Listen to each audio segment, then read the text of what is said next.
Que llena nuestro corazón de esa gran verdad que nos dice la Escritura, que somos transformados de gloria en gloria como por el Espíritu del Señor, como arcilla blanda en sus manos para que Él nos dé el acabado perfecto que Él desea. Sean todos bienvenidos el día de hoy a nuestro servicio en esta modalidad en que nos podemos encontrar y comunicar, y juntos también poder ir a la Escritura, a la palabra de Dios, para recibir el consejo que Dios tiene en ella para todos nosotros. Quiero invitarles a que me acompañen en la oración con que nos queremos dedicar al Señor, a recibir su palabra el día de hoy. Y decimos juntos: Señor, en este momento dispongo mi corazón y mi voluntad para ser oidor y cumplidor de tu palabra en obediencia. Guíame con tu Espíritu Santo para ser transformado a la imagen de tu Hijo. Que así sea.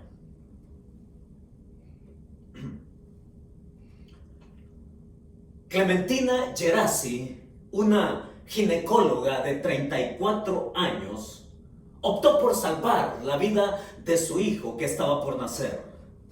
Cuando tenía solo 3 meses de embarazo, le diagnosticaron cáncer de la mama.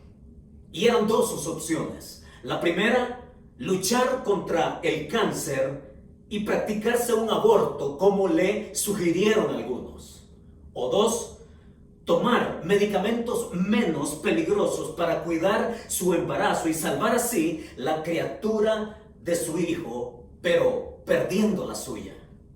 Clementina optó por esto último y su hijo Dylan nació meses después y, sumido en un plácido sueño, asistió al funeral de su propia madre, quien falleció allá en Riverdale, en el estado de Maryland. Pero Clementina, ella, en sus últimos días de vida, grabó un video para que su hijo pudiera conocerla algún día. ¡Qué historia! Como la de Carla también. Otra heroína italiana del amor materno. Solo tenía 26 años cuando esperaba su segundo hijo. Y el médico le había diagnosticado cáncer y le había advertido lo siguiente: dar a luz al niño que llevas en tu vientre enfermo es renunciar a tu propia vida. La alternativa era o ella o el niño. Y Carla escribió en su diario lo siguiente: mi vida por la de mi hijo. ¿Qué más puede querer una madre? Cada día que pasa es un día más para Estefano y uno menos para mí. ¡Qué historias! Historias reales. Y es que la vida nos lleva a todos por momentos críticos, decisiones críticas, esas que llamamos encrucijadas, esa situación difícil o comprometida en que hay varias posibilidades de actuar y no se sabe cuál de ellas escoger. A cada uno nos llega ese momento de encontrarnos ante una de las encrucijadas decisivas de nuestra propia historia personal en cualquier ámbito y que nos exige asumir la responsabilidad de decidir bien. En el caso de estas dos mujeres, no fueron ni las primeras, no fueron las únicas, ni tampoco serán las últimas en asumir lo que ellas consideraron su responsabilidad. ¿Y qué decir de nosotros? Porque lo mismo puede pasar con cada uno de nosotros como hijos de Dios cuando llegamos a esos caminos entrelazados donde debemos decidir por uno. O peor aún, cuando de pronto vamos por el camino y que este se nos termina y que volvemos a ver hacia un lado y que volvemos a ver hacia el otro y que dirigimos nuestra mirada hacia el otro, pero sin encontrar alguna respuesta. Y cuando nos encontramos acorralados, cuando estamos en esa encrucijada, en ese momento crítico, en ese momento comprometido en donde debemos asumir una responsabilidad, nos preguntamos: ¿a quién acudimos? ¿A dónde pongo mis ojos? ¿Dónde pongo mi confianza y mi esperanza? Y esta ocasión el escritor bíblico nos va a decir que nuestra mirada y que nuestra confianza y que nuestra esperanza en medio de todas estas encrucijadas de nuestras historias personales las podemos tener en quien Él nos invita a ver el día de hoy en el texto bíblico para que nosotros entonces tomemos confianza. Es allá en el capítulo 6 de Hebreos a donde les invito a ir. Ahí nosotros vamos a encontrar todo lo que el escritor tiene para nosotros y que lo podamos tomar con nuestras dos manos y sujetarla con nuestras dos manos y sujetarlo con nuestro corazón para que nuestra vida se encamine al gran propósito que Dios tiene para cada uno. Capítulo 6 de Hebreos. En esta ocasión estaremos en los versos del 13 al 20. Y el escritor ahí nos va a mostrar quién es Dios en su carácter. Y nos va a mostrar quiénes somos nosotros en nuestro carácter. Y nos va a decir también en quién debemos poner nuestra vida, nuestra mirada. Es mientras caminamos por esta tierra siendo peregrinos, Él nos invita a que nuestra mirada esté puesta en aquel que tiene el control de nuestra historia. Vayamos ahí entonces. Hebreos capítulo 6, versos del 13 al 20. Pero situémonos en el contexto. El domingo anterior ya nos quedamos en el verso 12, donde nos habla que seamos imitadores de aquellos que por la fe y la paciencia, dice, heredan las promesas. Y en esto de poner y ser imitadores de la fe y paciencia en los que heredan las promesas, pasa el escritor ahora a ponernos un ejemplo, pero tan claro y tan contundente, para que ellos como hebreos, sabiendo de quién les va a hablar, ellos puedan entender la profundidad de la verdad que Él les quiere dejar en sus corazones por escrito. Ahí en el versículo 12 ha hablado de aquellos que heredan las promesas. Y de pronto pasa a hablar de un personaje muy conocido por ellos como pueblo de Israel. Estamos hablando de Abraham. Es ahí donde nos situamos. Y en los versículos del 13 al 15 encontramos de ese personaje de quien Él quiere que se persuadan de algo que Él encontró de parte de Dios, conociendo el carácter de Dios. Capítulo 6, versos del 13 al 15 encontramos el primer principio. Y quiero que me sigan, por favor, con su atención en su palabra. Ahí, a la mano, dice así, el verso 13. Hebreos 6, 13 dice: porque cuando Dios hizo la promesa a Abraham, no pudiendo jurar por otro mayor, juró por sí mismo, diciendo: de cierto te bendeciré con abundancia y te multiplicaré grandemente. Y habiendo esperado con paciencia, alcanzó la promesa. Es esto que nos trae el escritor a la mesa. Y nos va a proponer hoy un primer principio.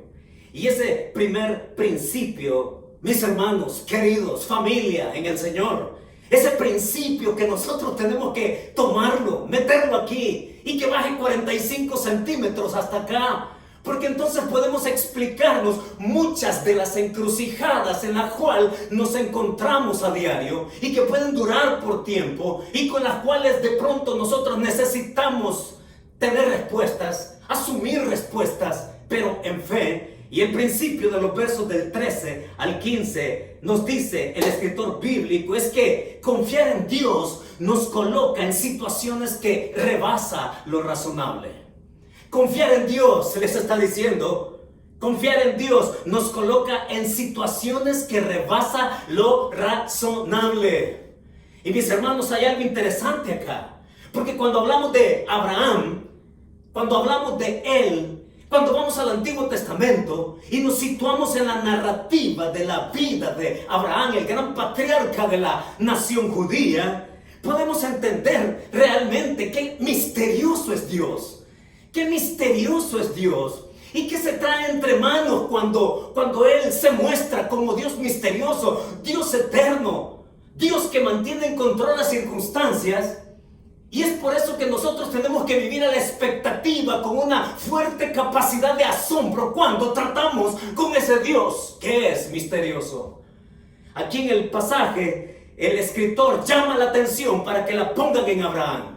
Y nosotros también tenemos que ir entonces allá al Antiguo Testamento. Y el evento al cual se refiere aquí el escritor bíblico no fue aquel donde Abraham fue llamado de Ur de los Caldeos. El pasaje nos sitúa en Génesis capítulo 22. Es aquel pasaje que todos conocemos. Es aquel evento donde Dios trata de una manera muy personal y muy contundente con Abraham. En donde Dios se va a mostrar como quien es Él. Y le va a llevar por una senda de lo irrazonable, de lo ilógico. Porque mis hermanos, cuando venimos allá a la narrativa del capítulo 22 de Génesis, encontramos a Abraham donde Dios le pide que sacrifique a su hijo Isaac. Y es una cosa tremenda porque estamos hablando de una situación realmente ilógica, realmente irrazonable. Es un Dios al cual este hombre con toda razón podría decir: Señor, ¿qué me estás pidiendo? Señor, ¿qué traes entre manos? Como cualquier pregunta que nosotros podríamos hacer ante nuestras incertidumbres o nuestras encrucijadas. Pero cuando vamos allá a Génesis capítulo 22 encontramos uno de los eventos que también en otras ocasiones se va a hacer alusión, porque ahí es donde prácticamente se juega todo Abraham. Se lo juega en una sola carta. Y es ahí donde encontramos a Abraham, mis hermanos, en un proceso de vida. Dios lo ha invitado a un proceso de vida, a un proceso de fe. Y en ese proceso de fe Dios lo quiere formar. Después de haberlo llamado allá de Ur de los Caldeos, como encontramos en Génesis capítulo 12, es Dios quien le dice: sal de tu tierra y de tu parentela a la tierra que yo te voy a mostrar. Y dice que Abraham creyó y le fue contado por justicia, obedeció y fue allá donde Dios le iba a mostrar. Y es entonces Dios diciéndole a Abraham: quiero que dejes tu pasado, quiero que confíes en mí cuando te invito a dejar tu pasado. Y Abraham lo acepta y camina por fe. Y a partir de ahí comienza un proceso donde Abraham va a aprender a conocer el carácter de Dios. Y ahora lo encontramos en otro momento, porque así como él le dice que deje su pasado, que abandone su pasado, ahora le está diciendo una cosa terrible, realmente terrible. Ahora es Dios el que lo desafía a su fe. Y es Dios el que le dice: ahora quiero que abandones tu futuro. ¡Wow! Hermanos, esto es terrible ciertamente. Esto es ilógico. Esto es impensable. Porque cuando nosotros pensamos en que Dios nos invita a dejar algo para confiar en otra cosa que Él nos tiene preparada en el futuro. Pero cuando Él ahora le pide a Abraham dejar también su futuro, en el sentido de entregárselo y confiar en Él, vaya si no es una cosa misteriosa de ese Dios. Vaya si Dios no tiene algo entre manos para Él y para nosotros. El pasado y el futuro se combinan, donde todo prácticamente está en juego. Y es Dios el que le dice a Abraham: quiero que me entregues, que sacrifiques a tu hijo Isaac. Y esto es tremendo, mis hermanos, porque cuando se trata de perder a un hijo, no me gusta usar esa palabra perder, porque el cristiano es una palabra que debemos de quitar de nuestro vocabulario. Realmente no me gusta usar perder a un ser querido. Es que cuando usamos la palabra perder, asumimos que no sabemos dónde esa persona está. Pero cuando un cristiano muere, un ser querido, un ser amado, sí sabemos dónde está. No está perdido, sabemos dónde está. Y aquí nosotros entendemos cuando Dios toma a un ser querido que se enferma, que declina en su salud y que muere. Eso lo entendemos y lo aceptamos, nos parece lógico, porque en algún momento también nosotros de una o de otra manera tenemos que dejar este mundo. Pero el asunto aquí es que esto rebasa lo razonable, porque es Dios que le pide a un padre que sacrifique a su hijo. Eso es lo ilógico, eso es lo impensable.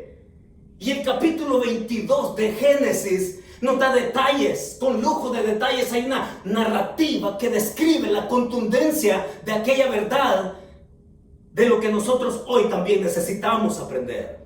Ahí el pasaje nos dice que, siendo muy temprano, Abraham se levantó para ir a ese lugar llamado Moria, a la región de Moria. Yo no sé cómo es que pudo dormir Abraham la noche anterior, pero dice que se levantó temprano. Y en nada, dice también el pasaje allá, que Sara estaba enterada de la situación. Al parecer era un asunto entre Dios y Abraham, porque ella vio tan normal que Abraham se levantara temprano con Isaac, con su hijo, para encaminarse a aquel lugar. En nada nos dice el pasaje que Sara estaba enterada. Ni tampoco vemos en el pasaje que la reacción de Abraham fue el de protestar. No encontramos eso tampoco. Y es que el pasaje está rico de enseñanzas, porque ya sabemos nosotros que a este momento de la vida de Abraham, él ya tenía su primogénito, él tenía a su hijo Ismael. luego vino Isaac, y posteriormente le iban a nacer 6 hijos más a Abraham, después de que Sara muere y que se casa con Cetura y que con ella concibe 6 hijos más. En total, Abraham tenía 8 hijos, pero de esos 8 hijos es Isaac el hijo de la promesa. Es Isaac a quien Dios había escogido y en quien Dios le había dicho que de él iba a proceder una descendencia, un pueblo que iba a ser contado como las estrellas del cielo, que iba a ser contado como la arena del mar. De tal manera entonces que aquí encontramos a Abraham, hermanos, en una situación, en una encrucijada donde nos puede llevar a hacernos preguntas. Es una demanda que nos puede parecer a cualquiera de nosotros imposible, pero es una demanda que invita a conocer el carácter de Dios, en confianza de lo que Él dice y en lo que Él se compromete también. Es aquí que nosotros podemos quizás preguntarnos: Señor, ¿cómo es que tú me pides que deje mi pasado? ¿Cómo es que tú me pides que confíe en mi futuro cuando tú mismo me expones a mi futuro con algo que parece una tragedia? Es ahí donde Dios entonces quiere tratar con nosotros personalmente y encontrarnos con su palabra, con su carácter y con su compromiso de cumplirlo. Mis hermanos, aquí hablamos de rendición. Rendición a dejarme formar en cómo Dios quiere tenerme a mí, a usted como arcilla blanda, como alfarero Él, y nosotros como barro en sus manos para darnos el acabado perfecto que Él desea. Aquí es donde nos encaminamos, porque este misterio presentado en Génesis y que he mencionado acá, y que en nada dice que protesta Abraham allá en aquel pasaje, y el principio que nos da acá, que Dios nos va a exponer a situaciones que rebasan lo razonable. Hay una fuerte insistencia del escritor bíblico en mencionar a Abraham. Lo ha mencionado allá en el capítulo 2, verso 16, porque dice allá en ese pasaje: porque ciertamente no socorrió a los ángeles, sino que se socorrió a la descendencia de Abraham. Y luego en el capítulo 6, donde estamos, lo menciona también. Y luego lo va a mencionar en el capítulo 7, verso 4, donde Abraham se encuentra con Melquisedec y le entrega, hace referencia al evento cuando Abraham le entrega los diezmos a Melquisedec.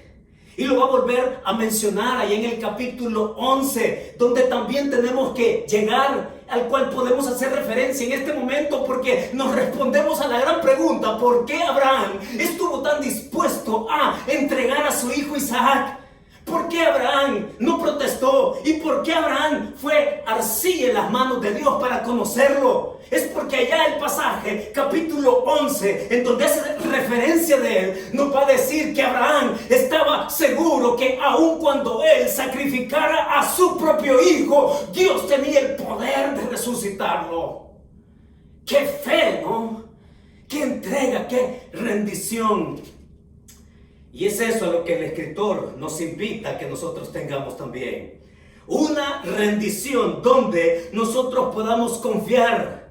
Porque cuando nos rendimos a Él, la promesa en el versículo 13 al 15 dice que no pudiendo tener a alguien mayor, Dios no teniendo a nadie mayor que Él, juró por sí mismo. Y el juramento viene precisamente según la narrativa de Génesis 22. El juramento que Dios le da a Abraham es después de que él está dispuesto a sacrificar a su propio hijo.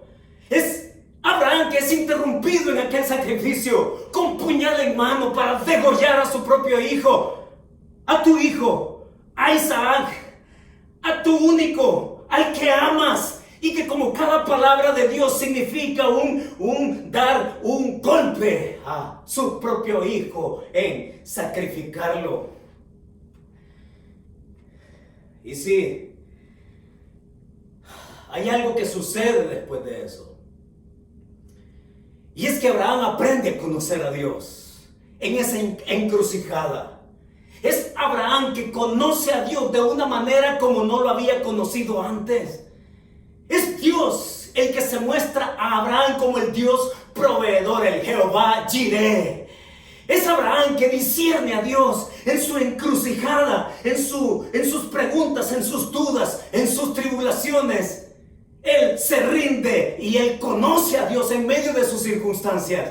Y es él el que le responde a su propio hijo: Dios se proveerá. Dios se proveerá. Y cuando el Señor, el ángel de Jehová, dice que detiene a Abraham y le dice: ya sé que confías en mí. Y es el Señor que lo detiene. Y es el Señor el que le dice: por cuanto confías en mí, yo te ratifico y juro por mí mismo que lo que yo te he dicho, yo te lo voy a cumplir. Te lo garantizo, Abraham. Y es Abraham el que sabe conocer como el Jehová Jireh, Jehová proveerá.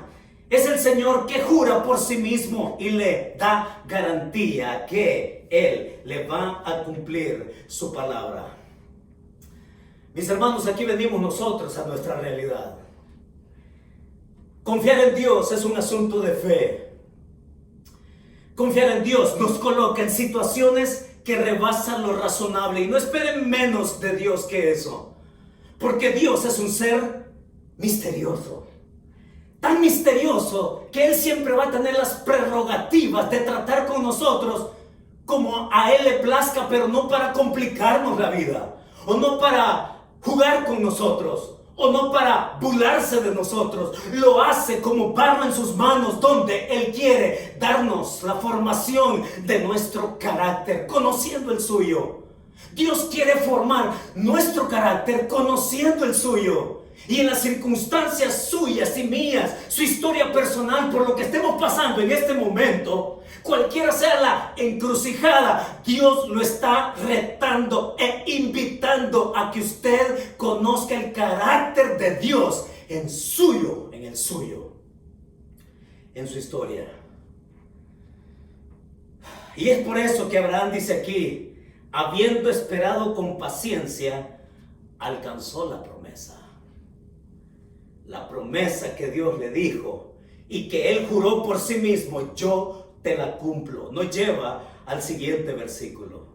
Versículos del 16 al 18 nos dan nuestro siguiente principio. Y dice así: porque los hombres ciertamente juran por uno mayor que ellos. Y para ellos el fin de toda controversia es el juramento para confirmación. Por lo cual, queriendo Dios mostrar más abundantemente a los herederos de la promesa la inmutabilidad de su consejo, interpuso juramento, para que por dos cosas inmutables, en las cuales es imposible que Dios mienta, tengamos un fortísimo consuelo los que hemos acudido para asirnos de la esperanza puesta delante de nosotros. ¿Cuál es el principio ahora? Nos va a decir el escritor que confiar en Dios no solamente nos coloca en situaciones que rebasan lo razonable. Ahora en estos versículos nos va a decir que confiar en Dios nos une aún más a la grandeza de su propósito. Y entonces, así como Él muestra el carácter suyo, ahora va a mostrar el carácter nuestro, como somos nosotros, los seres humanos, cómo nos comportamos nosotros con Dios, cómo podemos ser falibles en aquello que Él deja bien claro acá que necesitamos entonces tomar en cuenta. Y es que el juramento divino, Dios, su palabra es tan clara y tan garante de lo que Él dice que va a hacer, y lo contrasta con nuestra palabra, lo contrasta con nuestro compromiso, la contrasta con nuestros juramentos. Ya sabemos, ¿no? Ya sabemos nosotros que hemos llegado a usar hasta cosas sagradas para hacer valer nuestra palabra, para hacernos creíbles, para que la gente crea en nosotros y entonces decimos, te lo juro por Dios, por alguien mayor. Y con ello queremos que la persona confíe en que lo que le estamos diciendo se lo vamos a cumplir, ¿no es cierto? Pero nos volvemos tan falibles, fallamos en tantas ocasiones que hasta se nos obliga a decir la verdad en diferentes circunstancias. Se nos obliga, por ejemplo, y la palabra se usa precisamente en el contexto de los tribunales, donde a la persona se le obliga a decir la verdad, toda la verdad y nada más que la verdad, bajo juramento. Y faltar a ese juramento se llama perjurio, es decir, la acción de jurar en falso, la acción de jurar y que puede constituir un delito. Se nos obliga a decir la verdad. Y oigan, todos fallamos en esto. Fallamos en promesas, fallamos en juramentos, fallamos en compromisos. Y hasta donde yo entiendo y he leído, es lo que a diario todas las personas fallamos más continuamente, en cumplir compromisos, en cumplir palabras. Y ahora nos auxiliamos de complicados papeles donde tenemos que firmar y tener el cosign, como le llaman acá, a otra persona que firme junto con nosotros para hacer valer aquello. Y oigan, es tanto así el asunto, nuestras palabras pueden ser tan ruines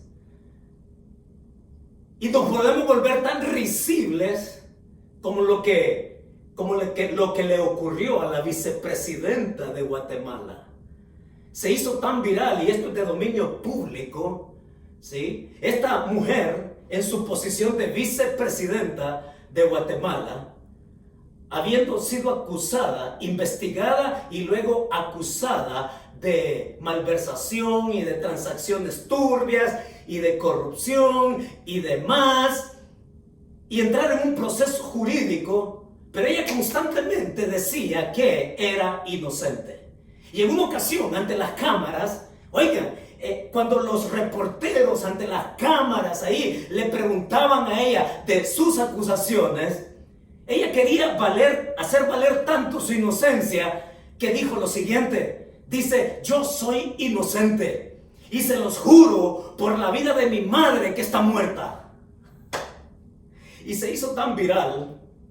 Se los juro por la vida de mi madre que está muerta, que ella era inocente. Así somos de ruines. No solo ella, usted y yo podemos ser tan ruines de romper promesas, romper compromisos, romper con aquello que nos hace ver tan falibles. Y por eso es que Dios contrasta su juramento con nuestro juramento y con nuestras palabras. Pero nos quiere llevar a que nosotros lo conozcamos, a que nosotros podamos entender dos cosas, dice ahí en el versículo 16 al 18. Dos cosas. Su promesa es cierta y esa promesa también se basa en un juramento. Es decir, en otras palabras, bastaría solamente que Dios lo dijera para que Él fuera creíble para nosotros. Pero aún así, Dios se compromete aún más y Él da juramento extra, como para decir, hombre, yo te voy a cumplir lo que te he prometido, Abraham. Y nos dice a nosotros, yo te voy a cumplir lo que he prometido. De conocerme tal cual yo soy en mi carácter. Yo quiero formar el tuyo, pero tú tienes que conocer el mío, está diciendo el Señor acá. Para mostrar más abundantemente a los herederos de la promesa, de ese Dios que no cambia, que su promesa y su palabra es firme, que su compromiso es leal y que Él va a responder y cumplir hasta la última letra de cada palabra que Él ha dicho. Tengamos, dice el versículo 18, para que tengamos un fortísimo consuelo de la esperanza, y a eso nos quiere llevar. Yo te doy consuelo en esto que dice el versículo 18 al final, esperanza puesta delante de nosotros. Mis hermanos, nosotros podemos estar seguros de algo. La esperanza aquí no es un asunto, decíamos el domingo anterior, no es un asunto subjetivo, no es un asunto abstracto. Se trata de una persona, a eso quiere llegar el escritor. Y nos va a presentar la riqueza de esa persona. Esa persona presente y esa persona futura. Y en esa travesía de fe donde nosotros podemos ir dejando el pasado, dejándonos moldear en el presente para llevarnos hacia el futuro que Él desea y que Él se ha comprometido a darnos y que nosotros podemos caminar en esperanza, y esa esperanza nos la radica ahí en los versos del 19 al 20. Acompáñeme porque entonces aquí viene el tercer principio. Verso 19 dice: la cual tenemos como segura y firme ancla del alma, y que penetra hasta dentro del velo, donde Jesús entró por nosotros como precursor, hecho sumo sacerdote según el orden de Melquisedec. ¿Cuál es entonces el tercer principio? El tercer principio que tenemos acá es que confiar en Dios nos hace mantenernos estables en nuestras encrucijadas. Confiar en Dios, mis hermanos, nos hace mantenernos estables en nuestras encrucijadas. Vamos, yo no sé cuál es la encrucijada por la cual usted está pasando ahora. Pero bueno, cualquier encrucijada nos va a exponer al dolor, porque no somos exentos del dolor. Cualquier encrucijada nos va a exponer al sufrimiento, porque tampoco no somos exentos de sufrir. Cualquier encrucijada nos va a exponer, mis hermanos, a circunstancias duras, y cada circunstancia va a sacar a relucir nuestras debilidades. Es ahí donde Él quiere mantenernos, y la figura que Él usa en el versículo 19 es un símil. Es un símil. Y Él lo que dice en el verso 19: como segura y firme ancla del alma. Sí, sabemos para qué sirve un ancla. Mire, hasta el bote más rústico, hasta el bote más artesanal, he visto en diferentes lugares que usan al menos una piedra que les permita a ellos estar estable en la profundidad. Es decir, se amarra una roca y esa roca se tira y se usa como ancla. Y así lo usan los grandes navíos, los grandes barcos de gran calado, ¿ya? Y es así, y ya sabemos para qué sirve un ancla. Es para que ese barco esté estable. Es para que la figura aquí nos invita a que nosotros entendamos que sirve para que nuestra vida no ande flotando como locos, inestables, así, caminando en la nada, flotando dentro de aquellas circunstancias que nos parecen como nebulosa. Es el Señor que quiere que nosotros estemos anclados en Jesucristo, y no solamente como segura y firme ancla del alma, sino también, dice ahí en el verso 20, como precursor. Jesucristo es el precursor. Y es interesante, pero en el siglo II, la palabra que se usa aquí para precursor, la palabra griega, tiene que ver con la idea de aquellos barcos enormes en el siglo II que usaban un barco pequeño para que éste llevara las amarras hasta el puerto, y que una vez este barco pequeño que llevaba las amarras hacia el puerto donde podían asegurar ese barco de gran calado, pudiera estar seguro. Eso es lo que está diciendo el pasaje. Es Jesús el precursor, y por eso es que lo expone acá como el único que ha entrado allí al lugar santo, al lugar santísimo, allí donde Él es el único que ha podido entrar y salir para llegar eternamente a la presencia de su Padre. Es el precursor.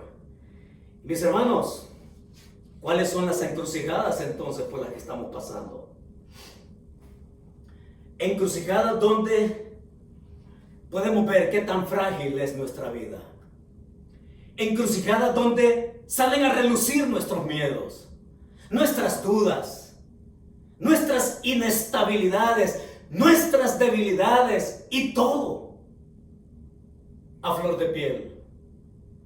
Déjenme contarles, por favor, porque no solo como las dos mujeres de las que hablamos al principio, vivieron sus propias encrucijadas y asumieron su responsabilidad de lo que ellas decidieron. Déjenme contarles de otra mujer. Déjenme contarles de Rocío Zacapa. Esta mujer que es doctora de profesión, pero que es hija de Dios por vocación.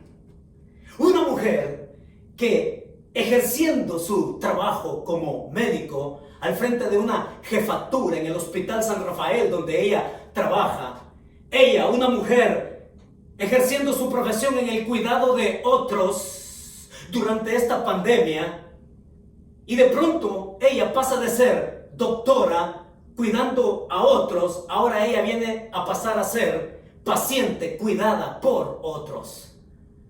Es que Rocío vivió la experiencia recientemente y ahora ella está siendo cuidada y está en cuarentena y está recuperándose de lo que ha sido ser contaminada con el COVID. Y cuando ella se expone a esta realidad, como lo platicábamos durante esta semana, esta mujer que sale a relucir con sus miedos también, ¿por qué no decirlo? Con sus lágrimas. Porque ella, como médico, nadie le puede contar cuáles podrían ser las consecuencias. Ningún doctor podría ser tan discreto con ella para explicarle de una manera suave las cosas.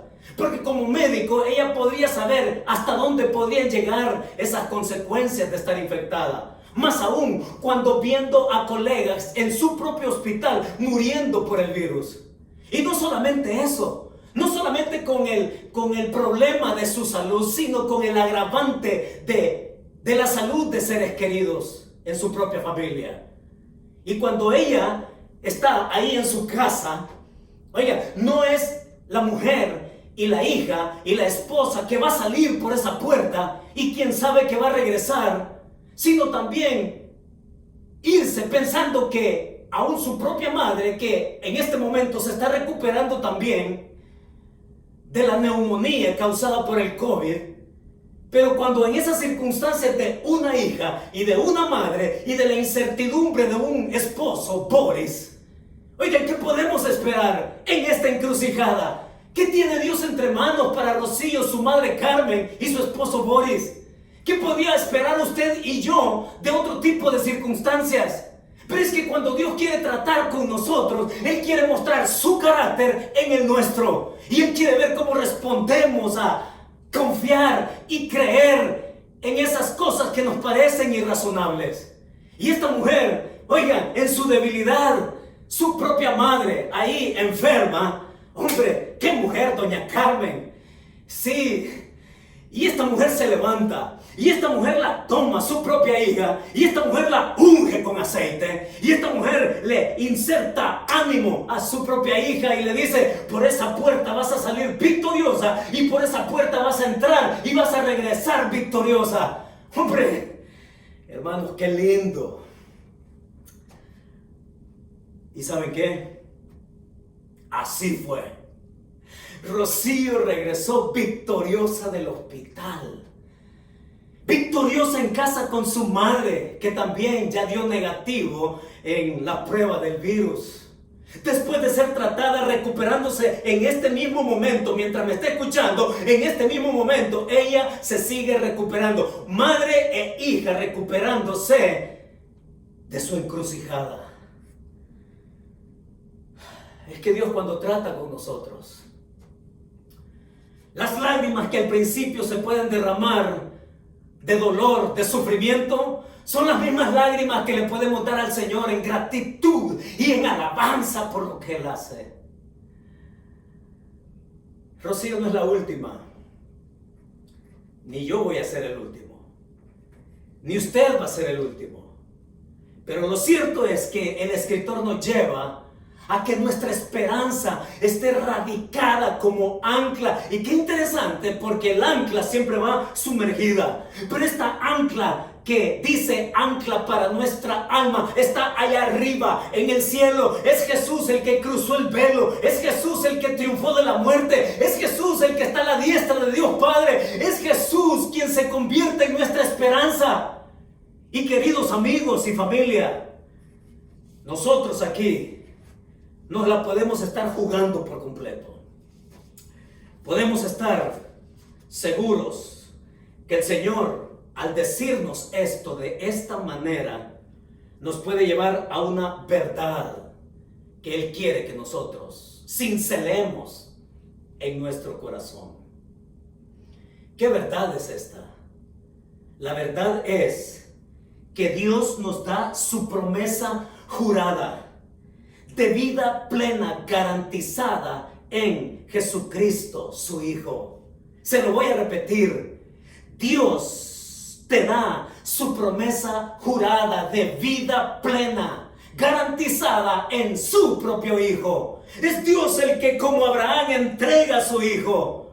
Sí, es Dios el que lo dio completamente, el que no se detuvo. Es Dios el que llegó a la última consecuencia de amarte, de mostrarte su gracia. Y que esa gracia entonces me ayude en mi presente, habiendo dejado mi pasado, mi vida antigua, encontrándome hoy en mi presente en confianza y de caminar conociendo su carácter y formando el mío y garantizándome en el futuro, rendir mi futuro a Él que tiene en control cualquier circunstancia. Se llama reaccionar a la gracia suya. Y déjeme mostrarle esto que tengo acá. Llaves. Las llaves que son parecidas, pero no son iguales. Lo que hace la diferencia entre una y la otra son estos pequeños dientecitos que son una combinación en un candado o en una chapa. Usted y yo lo sabemos. Parecen iguales, pero son diferentes. ¿Ya? Por ejemplo, si usted quisiera ir a mi casa y si usted quiere usar esta llave, ¿sabe qué? No va a poder, porque esta llave es la que abre la puerta de una de las bodegas de acá de la iglesia.